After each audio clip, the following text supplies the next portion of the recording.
Hi guys, welcome back. ಇವತ್ತು ನಾನು ನಿಮಗೆ ಗರ್ಭ ಲುಕ್ದ ಟ್ಯೂಟೋರಿಯಲ್ ಹೇಳ್ಕೊಡತ್ತೀನಿ. ಫಸ್ಟಿಗೆ ಮಾಯ್ಶ್ಚರೈಸರ್ ಅಪ್ಲೈ ಮಾಡಿಕೊಂಡೆ, ಅದಾದ್ಮೇಲೆ ಪೋರ್ ಪ್ರೈಮರ್ ಅಪ್ಲೈ ಮಾಡಿಕೊಂಡು ಡಾರ್ಕ್ ಏರಿಯಾಸ್ಗೆ ಆರೆಂಜ್ ಕಲರ್ ಕರೆಕ್ಟರ್ ಅಪ್ಲೈ ಮಾಡ್ಕೊಂಡು ಬ್ಲೆಂಡ್ ಮಾಡಿಕೊಂಡೆ. ನೆಕ್ಸ್ಟ್ ನಾನು ಕನ್ಸಿಲರ್ನ ಅಪ್ಲೈ ಮಾಡಿಕೊಂಡೆ. ಆಮೇಲೆ ಡೈರೆಕ್ಟ್ ಇಲ್ಲಿ ಫೌಂಡೇಶನ್ ಅಪ್ಲೈ ಮಾಡಿಲ್ಲ, ಸ್ವಲ್ಪ ಶೈನಿ ಬರಲಿ ಅಂತ ಸ್ಟ್ರೋಕ್ ಕ್ರೀಮ್ ಒಳಗೆ ಫೌಂಡೇಶನ್ನ ಮಿಕ್ಸ್ ಮಾಡ್ಕೊಂಡು ಅಪ್ಲೈ ಮಾಡ್ಕೊಂಡೆ.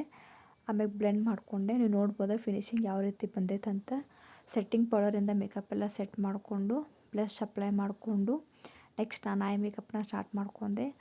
ಐ ಮೇಕಪ್ನ ಇಲ್ಲಿ ಸ್ಮೋಕಿ ಎಫೆಕ್ಟ್ ಒಳಗೆ ಇಟ್ಟೀನಿ, ಬ್ರೌನ್ ವಿತ್ ಬ್ಲ್ಯಾಕ್ ಒಳಗೆ. ಸೊ ಇಲ್ಲಿ ನಾ ಐಲೈನರ್ ಯೂಸ್ ಮಾಡಿಲ್ಲ, ಕಾಜಲ್ಲು ಜಸ್ಟ್ ವಾಟರ್ ಲೈನಿಗೆ ಅಪ್ಲೈ ಮಾಡ್ಕೊಂಡೀನಿ. ಐ ಶಾಡೋದಿಂದನ ಸ್ಮೋಕಿ ಎಫೆಕ್ಟ್ನ ಟ್ರೈ ಮಾಡೀನಿ. ಆಮೇಲೆ ಐಬ್ರೋಸ್ನ ಫಿಲ್ ಮಾಡಿಕೊಂಡು ಶೇಪ್ ಕೊಟ್ಟು ಆಮೇಲೆ ಹೈಲೈಟರ್ನ ಅಪ್ಲೈ ಮಾಡಿಕೊಂಡೆ.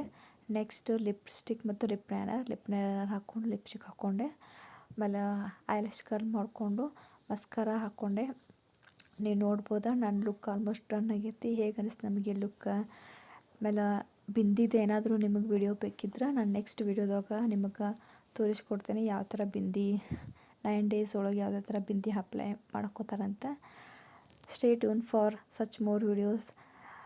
Follow my Instagram account and subscribe YouTube channel. Thank you for watching.